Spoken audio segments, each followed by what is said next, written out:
Welcome back. We're going to switch gears for a few moments and talk about Marshae Jones. She is the 27-year-old pregnant Alabama woman who was shot in the stomach during an altercation in December. She lost her baby after that shooting, but she was the one charged with manslaughter in her unborn baby's death. This case has drawn outrage from around the country. Planned Parenthood calls her prosecution absolutely reprehensible and says it is more proof that Alabama will do everything in its power to criminalize pregnancy, especially for black women. Well, yesterday, the woman's attorneys filed court papers seeking to get the charges tossed, calling the indictment, quote, completely unreasonable and unjust. But prosecutors say she's the one who started the fight, so she should be responsible for her unborn baby's death. There's a lot to talk about here, ladies. As I said, this has been sparking outrage and controversy all around the country. I just want to read an excerpt from the legal papers filed by Jones' lawyers, her attorneys, who say, using flawed and twisted rationale, the state of Alabama has charged a new theory of criminal liability that does not lawfully exist. The state charges Ms. Jones with intending to cause the death of her unborn child by allegedly initiating a fight.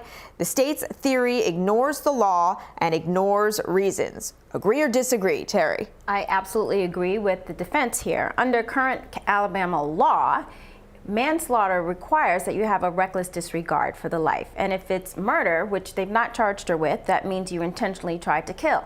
Here we have neither one of those things. She is the victim of a shooting. Yes, she started the altercation, apparently, but she certainly, or doesn't appear, intended to be shot or, you know, disregarded the life of her child. So it'll be very interesting to see what happens here. Now, Catherine, she initiated the fight. Not only did she initiate the fight, apparently she also, when the other woman who she had started this altercation with tried to leave, she went after her, so it wasn't like she was dropping this easily. That said, the other woman is still the one who reached for the gun and shot her. Shouldn't that carry some kind of penalty? Yes, I mean, I think what we're really seeing here beneath all of this is this push in Alabama to expand this notion of personhood beyond the fetus, right? We know last November that voters actually approved a ballot to extend rights to fetuses that in the Alabama state constitution, such that it would be equal to the life of a born person. The federal constitution does not afford such rights. So we're getting into this nationwide debate that's being spread into the national scope through this poor woman's tragic experience. Yeah, I mean, I think you're certainly right about that. You know, the activists, people who are really upset about this case and feel this woman is being very unjustly charged, say that there's really a lot of politics behind this. This is, you know, we know Alabama just passed some of the strictest abortion restrictions in the country. They already had them to begin with, and now they're saying, well, this woman should be held responsible for putting her unborn baby in danger. I just want to pull up the Planned Parenthood statement again. This is from the national organization, saying the prosecution of Marshae Jones is absolutely reprehensible. More proof Alabama will do everything in its power to criminalize pregnancy, especially for black women. Well, I have to bring up race here, that last part of the statement, because here's the really interesting part. The prosecutor who brought these charges is herself a black woman. She's being inundated right now by hate mail, hate calls, protesters. She says, I'm just following the law.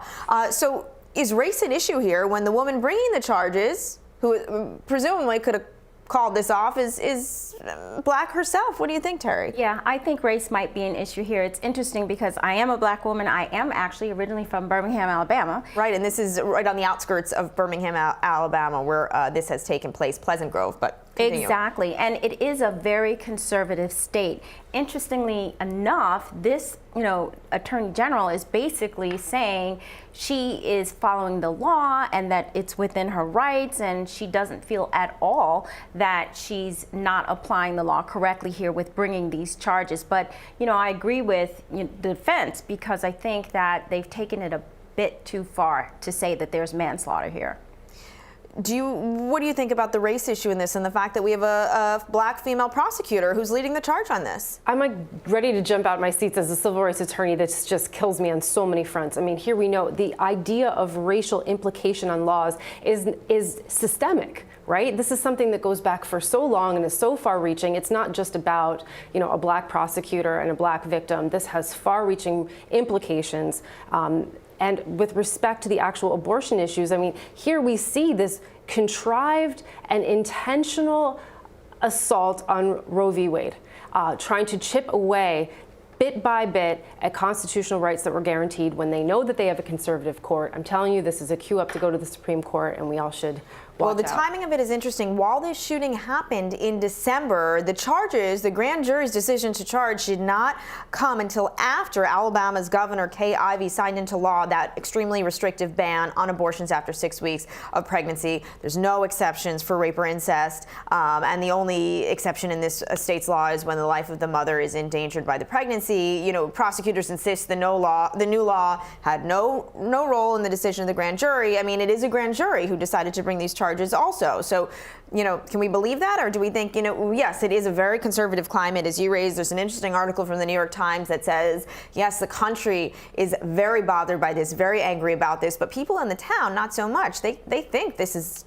just to charge her. So, you know, are we to just assume that, yeah, that this is sort of just the what is going on, the climate right now in Alabama, that the members of the grand jury think this is acceptable? One of the things that impresses me most is, where do we draw the line here? If you start from a criminal perspective saying that the mother is responsible when someone shoots her for the death of the unborn child, what if the mother doesn't eat all of her vitamins or eat properly and there's something wrong with the child? I think we need to look at this from, you know, the extremity of it, and hopefully it will, you know, not pass musters.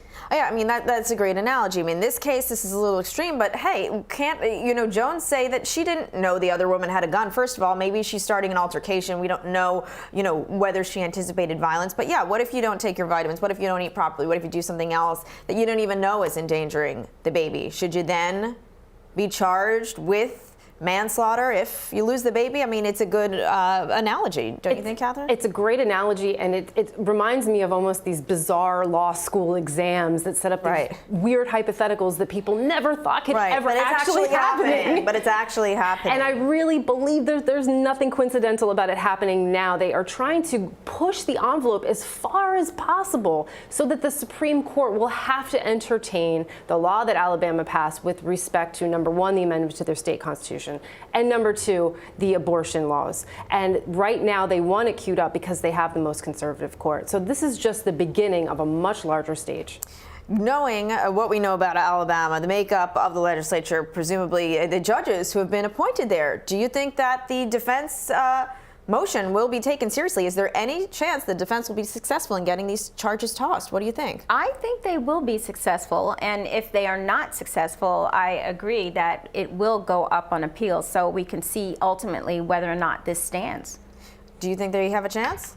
I really hope so, but I'm pretty skeptical. Yeah, I mean, what about the other woman in all of this? Is it right that she should just get off scot-free, essentially? I mean, whether Marshae Jones initiated or not, the woman still reached for a gun and shot her. It's shocking to me that she has not been indicted, or, you know, is not herself standing trial here. We see the victim standing trial. So she was the one who was a victim of the crime, and really the individual who pulled the trigger should be the one who's subjected to this. Your thoughts on the other woman in this case? I agree completely. And listen, let's just play the devil's advocate. Marshae, it was possibly reasonably foreseeable that she would have some violence perpetrated on her by the fact that she instigated this argument. And the other woman fled, and then she chased after her. So yes, absolutely, it could be reasonably foreseeable. But whether or not that cues up manslaughter and whether or not a fetus is a person for the purposes of a manslaughter charge is totally different. Right. I mean, this is sort of the line that law enforcement has been towing there since the very beginning, because back in December after this happened, the lieutenant in that county told reporters that this is a quote from him. He said the investigation showed the only true victim in this was the unborn baby. It was the mother of the child who initiated and continued the fight. This is certainly going to be an interesting one to watch as it plays out, and see whether the defense is effective in getting these charges tossed. I mean, I tend to agree with you. I don't know, Catherine, rather, if, you know, this is going to easily be thrown out so quickly, but we'll see. We'll be keeping an eye on it. Thank you, ladies, for your analysis. We're going to take another quick break. When we come back, we're going back to the Scott Nelson penalty trial. It will be resuming in just a few minutes. Stick around. We'll be right back.